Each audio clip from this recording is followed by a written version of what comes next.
Eduardo falou com detalhes, a fundo em alguma questão sua que você não precisou detalhar para ele? Me deu um conselho, na verdade uma orientação, né? Inclusive em relação a, não apenas de foro íntimo, mas inclusive em relação a bens materiais também, né? Que não tinha como ele saber. O que o seu mentor fala e qual o sentido da Covid no mundo? Legal. O negócio é o seguinte, nós temos que pensar assim, nós que vivemos na Terra somos, tipo, estamos de recuperação, vamos dizer assim. É como se a gente já tivesse cometido vários erros ao longo das nossas vidas e a gente está aqui para pagar pelos nossos erros passados. Por isso que a vida é tão difícil, né? As pessoas não veem isso, as pessoas acham, por exemplo, que o brasileiro sofre muito, mas o brasileiro nem sofre tanto perto dos outros. Você pega a Índia agora, que está fazendo calor de 46, 50 graus, uma porrada de gente morrendo de Covid. Você pega a África, que a gente só olha os Estados Unidos e a Europa, ninguém olha para esses outros países. Você pega a Coreia do Norte, que os caras não podem fazer porcaria nenhuma, está cheio de pequenas ditadurazinhas na África. Então nós temos um país muito misturado. Sim, tem lugares que as pessoas não sofrem de forma material, mas tem lugares que elas sofrem muito mais do que, por exemplo, no Brasil. Mas o fato é que existem karma, né, que a gente chama de expiação, mas é karma a mesma coisa, as coisas que você fez, que eu fiz, que nós fizemos no passado, e nós éramos o passado. Então há 200 anos atrás, quando existia a escravidão, o maluco mandava cegar os escravos dele para eles não correrem. Então tinham essas questões que realmente ocorriam e é normal, as pessoas eram muito mais cruéis, né? Há 30 anos atrás não existia lei contra a pedofilia, há, sei lá, 100 anos atrás as pessoas queimavam as pessoas como bruxas ainda. Então muita maldade foi feita e muita desonestidade foi feita e hoje nós temos o resultado disso aí. Nas guerras, na Segunda Guerra Mundial, por exemplo, o Japão, quando invadiu a China, fez coisas absurdas com as pessoas e os outros também, na verdade, todo mundo fez. Então, assim, nós temos, por exemplo, uma conta muito grande, vamos dizer, com Deus, vamos dizer assim, né? Uma conta com Deus para pagar. Aí os caras chegam e falam assim, bom, mas a gente precisa fazer com que a Terra dê uma, né? Pague logo essa conta. O que a gente vai fazer? Vamos jogar um vírus lá, vamos dar uma complicada na vida dos caras. Mandar um vírus que faz uma alteração aqui nesse vírus aqui.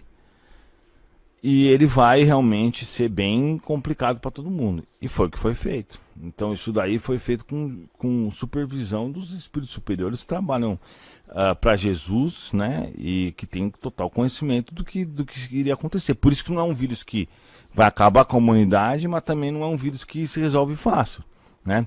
E isso também, assim, faz com que as pessoas, de forma geral, paguem suas dívidas. Porque aquele que não foi afetado diretamente com o vírus e morreu, ou então ficou internado, etc., ele teve financeiramente um baque. Os negócios dele deram uma diminuída, entendeu? Ou então ele deixou de viajar. De alguma forma, normalmente ele vai ser afetado. Nem todos foram afetados. Eu, por exemplo, não fui. Porque meus negócios cresceram muito. Porque era um negócio de moto elétrica, o outro negócio de computador, coisas que... O outro negócio de comida, tudo que cresceu. E eles sabiam disso, porque antes da pandemia eles falaram para mim as coisas que eu deveria investir. Então provavelmente eles sabiam disso. Outra coisa que cresceu muito na pandemia foi o meu canal. Todos os meus canais cresceram muito na pandemia. A galera ficava em casa, começava a buscar uma explicação para essas coisas e acabaram crescendo no espiritismo. Então nem tudo foi ruim, mas de forma geral, as pessoas realmente tiveram uma queda muito grande na qualidade de vida, né? Muitas pessoas quebraram, muitas lojas quebraram, muitas pessoas faliram. Então, né? o Covid no mundo foi um castigo de Deus. Um castigo, sim, mas assim, para que não é bem um castigo de Deus, mas de certa forma né? É um karma para que as pessoas paguem seus débitos, porque assim, existe o seguinte: imagina o Joãozinho. Joãozinho lá atrás, hoje o Joãozinho ele é bonzinho.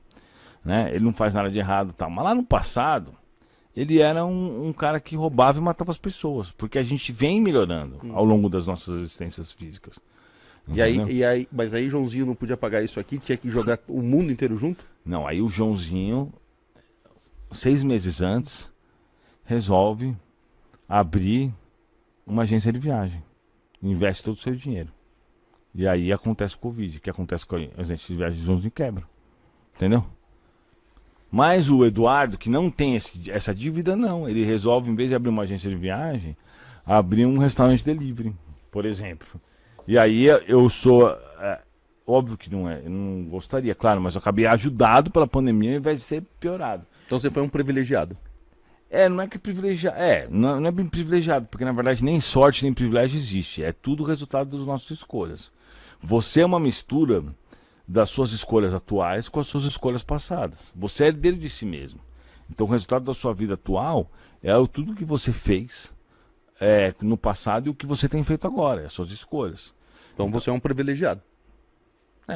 Pelo meu mérito, talvez, né? De outras vidas. Mas eu também tenho uma vida muito difícil. Já passei por cada perrengue que você não imagina. Né? Você sabe o que você fez em outra vida? Sei, várias coisas. Várias. O quê? Eu tenho na minha cabeça pelo menos umas 30 encarnações minhas. E eu consigo acessá-las com facilidade. Então eu fui soldado muitas vezes, eu fui padre várias vezes, eu fui escravo, eu fui um monte de coisa. E normalmente o nosso passado era muito ruim, né? Porque a gente fazia coisas ruins mesmo. O que você lembra do seu passado ou que seu mentor já te falou que você fez de ruim? Não, eu consigo ver, por exemplo, eu era um soldado romano bem assim, violento, entendeu? Mesmo quando eu era padre, eu era bem violento também. Eu tinha esse histórico assim, porque normalmente a gente segue mais ou menos o que a gente já era, entendeu? O som tá bom, né? Normalmente a gente segue o que a gente já era. Então, tipo assim, vamos dizer assim, aquela pessoa que é egoísta hoje, ela era bem mais egoísta 2, 3 encarnações atrás. Então eu tenho ainda esse resultado de ser um pouco... Óbvio que hoje, principalmente por causa do espiritismo, eu me controlo pra caramba, mas essa coisa meio de ser um guerreiro, sabe? Tipo assim, de não ter medo de bater de frente e tal. Isso tá dentro de mim por causa das encarnações que eu vivi. Então cada pessoa, ela vem trazendo assim suas características mais fortes, mais marcantes de outras vidas. Até porque é o seguinte, se você pegar 2 gêmeos do mesmo gêmeos idênticos, né? Que tem o mesmo material genético. Mano, você vai ver diferenças muito grandes no temperamento deles, porque a alma já Cada pessoa é uma pessoa. Cada pessoa é uma pessoa. A alma já pré-existia, não é o suficiente eles apenas dividirem o material genético e o mesmo DNA, entendeu? Então aí eles vão cada um trazer as suas experiências baseado no que eles já viveram. Sim, a questão biológica vai influenciar, claro, porque se você tem uma pessoa, por exemplo, uma família que tem um histórico de estresse, biologicamente, a estrutura dela, o DNA dela, favorece isso. Mas isso não quer dizer que todo mundo vai ter estresse, porque depende da alma que habitar aquele corpo humano. Não sei se deu para entender. Quando a pessoa, por exemplo, assim, fala assim, que ela tem o anjo da guarda dela, como é que é isso na espiritualidade? Por exemplo, as pessoas... Vamos supor, eu consigo escutar o meu anjo da guarda? Eu consigo falar com o meu anjo da guarda? Eu consigo uma comunicação como você tem? Sim. É o seguinte, você consegue escutá-lo, mas não como eu escuto. Porque o anjo da guarda é assim, quando você vai nascer, antes de você nascer, você...